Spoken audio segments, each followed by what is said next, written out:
په بلخ ولایت کې د افغاني سرې میاشتې ټولنې نړیواله ورځ د یو شمېر مسؤلینو په شتون کې ولمانځل شوه. په یاده ناسته کې د بلخ ولایت د اطلاعاتو او کلتور ریاست د اطلاعاتو امر لخوا د افغانستان اسلامي امارت د ریاست الوزرا پیغام ولوستل شو. په دغه پیغام کې د سرې میاشتې ټولنې فعالیتونو د ستاینې ترڅنګ خلکو ته په لا زیاتو بشري مرستو رسولو ټینګار شوی و. همدارنګه په شمال زون کې د سرې میاشتې ټولنې د همغږۍ صحابي استازي لخوا د سرې میاشتې ټولنې عمومي رئیس پیغام ولوستل شو. په دې پیغام کې ولوستل شول چې د سرې میاشتې ټولنې په تیر کال کې د راستنو شوو کډوالو او کونډو سره مرستې کړي او همداراز د ګڼ شمېر د سوري زړه ماشومانو درملنه هم کړې ده. ټولو خیریه بنسټونو او خواخوږو هیوادوالو څخه هیله کوم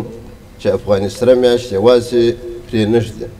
او د پیښو له قربانیانو سره د مرستو او ملاتړ په لړ کې خپلې بشردوستانه هڅې جاري وساتي. په بلخ ولایت کې د سرې میاشتې رئیس په تیر یوه کال کې د یادې ادارې عواید شاوخوا 162 میلیونه افغانۍ یاد کړل او زیاته یې کړه چې 496 بېوزله کورنیو ته یې مرستې رسولي او 200,000 تنو ته یې روغتیایي خدمات وړاندې کړي دي.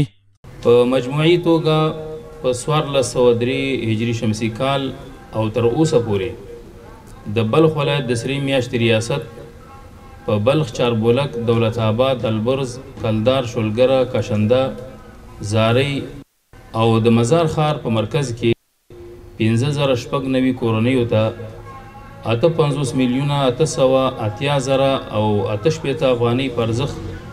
مرسته ترسره کړې ده. د سره صلیب نړیوالې کمیټې استازي د نړیوالو بشري قوانینو رعایت کول او بېوزلو کورنیو ته د مرستو رسولو په وخت کې بې پرې پاتې کېدل د دې کمیټې له لومړیتوبونو څخه یاد کړل. له بلې خوا د بلخ ولایت یو شمېر معلولینو د سرې میاشتې فعالیتونه وستایل او د ټولو مسؤلینو څخه یې وغوښتل چې د معلولیت لرونکو وګړو ته دې لا زیاته پاملرنه وکړي.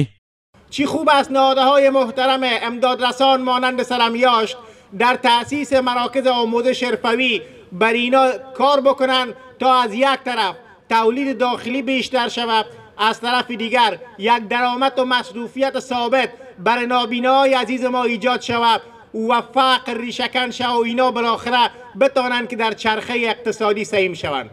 د یادونې وړ ده چې د یادې غونډې په پای کې د سره صلیب نړیوالې کمیټې د فعالیتونو مستند وړاندې شو او یو شمېر کسانو ته ستاینلیکونه هم ورکړل شول.